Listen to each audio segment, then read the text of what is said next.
bugil ya bugil dah. Yang penting nyohor, bisa tampil. Walaupun dalihnya semua sama, mula-mula cuma iseng. Adegan panas bagaimana? Kalau tuntutan skenario apa boleh buat? Apa boleh buat? Emang nggak bisa milih. Setelah film beredar baru saya juga jijik ngeliat, ilah tadi kemana waktu bikin? Udah jadi baru jijik, bikinnya merem memang itu.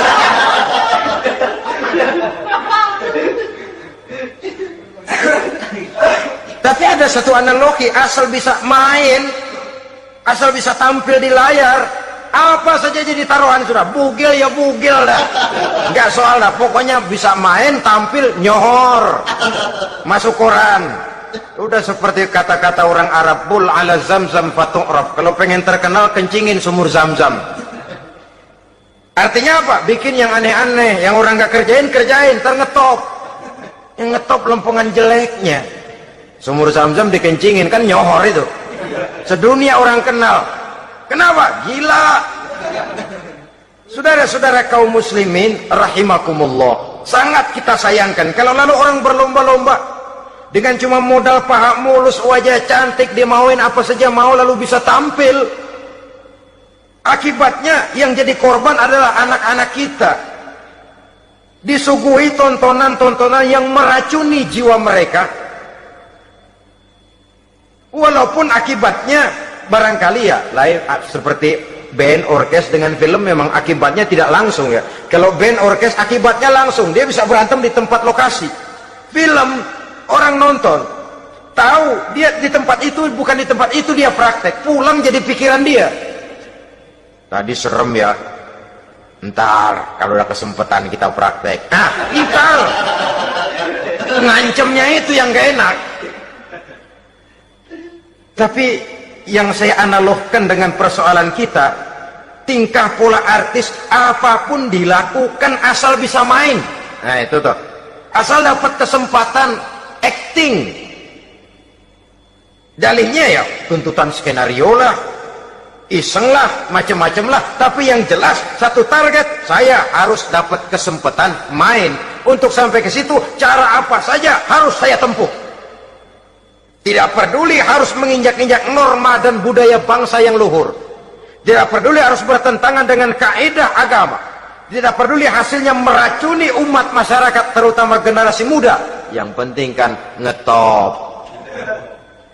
Saudara-saudara, baiklah ya, itu soal lain. Tapi soal kita ialah at-tadarru wal khusyu'.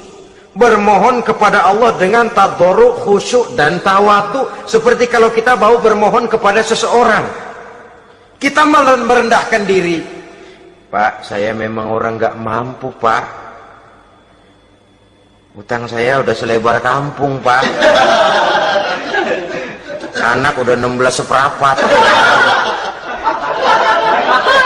Apa saja kita meratap, menghibah, mengeluh, merintih, ujungnya kan yang penting gue pinjam duit dapet dah. Apa kayak diomongin, pokoknya pulang bawa duit, itu saja. Itu strategi manusiawi. Kalau ini kita adakan konteks, oh iya, kepada Allah lebih lagi kita tadarru, khusyuk, tawadu. Doa dengan tawadu, sebab kita akan bermohon kepada yang serba maha. Menghadap ke arah kiblat, duduk bertafakur dengan khusyuk, tawadu. Jangan doa sembari tolak pinggang.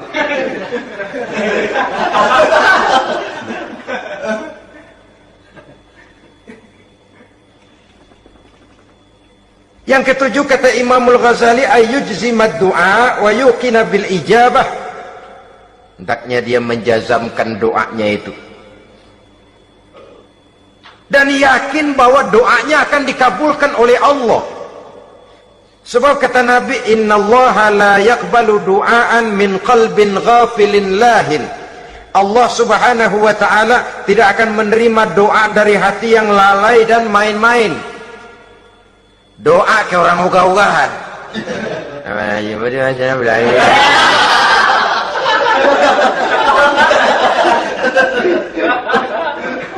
Kali malaikat nyongok dong, lu minta apa lu?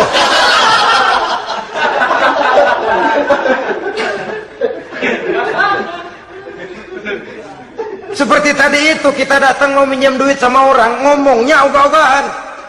Minjem duit dikasih syukur, enggak ya udah. Ya enggak lah, enggak dikasih sudah. Kenapa? Mintanya begitu. Enggak serius.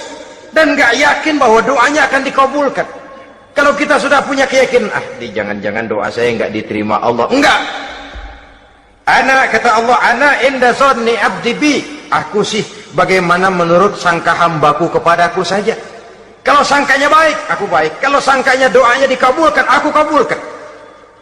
So itu doa harus dengan pasti dan harus dengan yakin doa itu akan dikabulkan dan meluruskan harapan, membenarkan cita-cita, meluruskan maksud apabila doa itu dikabulkan oleh Allah Subhanahu wa taala.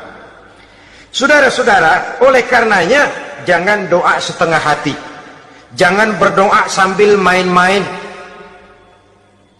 Apalagi menghadap kiblat dengan dua tangan terangkat sebagaimana dicontohkan oleh Rasulullah sallallahu alaihi wasallam. Bahwa berdoa tanpa mengangkat kedua tangan pun Allah tahu, Allah dengar, tapi kelihatannya kurang serius.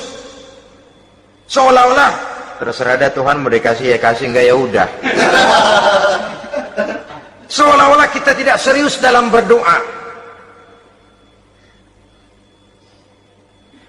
Kemudian yang berikutnya kata Imamul Ghazali, ayyaftataha du'a bi dzikrillah fala yabda'u bi su'al. Hendaknya dia mulai berdoa itu dengan menyebut nama Allah, berzikir kepada Allah, fala yabda'u bi su'al, jangan langsung memulai dengan permintaan. Ini tata krama etisnya. Sama juga orang kirim surat, salam sejahtera kami haturkan, padahal mah nggak ada itu juga nggak apa-apa. Itu kan maksud mukaddimah saja. Besar harapan kami semoga Bapak dan keluarga di sini pun berada dalam keadaan sehat walafiat.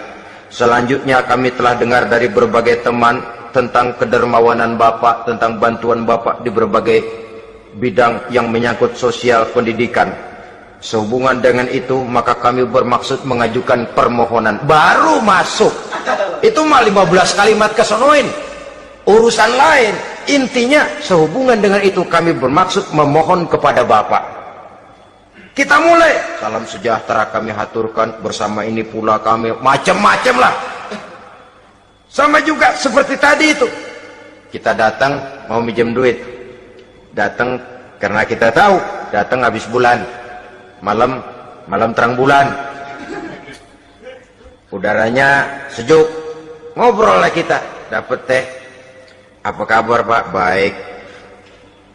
Aduh Bapak sih untung dah Pak, kayak pemurah lagi. Saya tahu Bapak banyak nyumbang di mana-mana. Di Angon aja tuh orang di Angon. Kira-kira udah mau telap aja baru dikedat. Ngomong-ngomong Pak, nah mulai nih kalau udah ngomong dah tuh mulai, baru masuk. Jadi etisnya berdoa itu dimulai dengan zikrullah. Karena itu umumnya dimulai dengan alhamdulillahirabbil alamin. Kita puji dulu Allah. Alhamdulillahirabbil alamin hamdan yuwafi ni'amahu wa yukafi'u mazidah. Kita puji dulu Allah. Seperti orang tadi lah. Kita puji dulu kebaikannya. Walaupun pada akhirnya kita minjem duitnya. Ya, sebenarnya Allah nggak perlu dipuji tuh. Dipuji atau tidak Allah tetap termulia. Ini etis manusia. Allah tidak berharap untuk dipuji oleh manusia. Allah tidak untung seluruh alam memujinya. Manusia mau memuji atau tidak itu urusan manusia sendiri. Allah tidak minta untuk dipuji. Allah juga tidak gila kepada pujian. Kalau kita memulai doa dengan pujian, etis kita kepada Allah Subhanahu wa taala di dalam kita bermohon kepadanya. Saudara-saudara kaum muslimin rahimakumullah. Kemudian menyesuaikan doa dengan kondisi. Ini termasuk syarat batin ya, taubat, waraddul mazalim, kata Imam Ghazali, menolak segala macam kezoliman. Artinya kalau berdoa itu tahu diri. Kalau gaji kita sebulan 700 atau 800 900 ribu, berdoa minta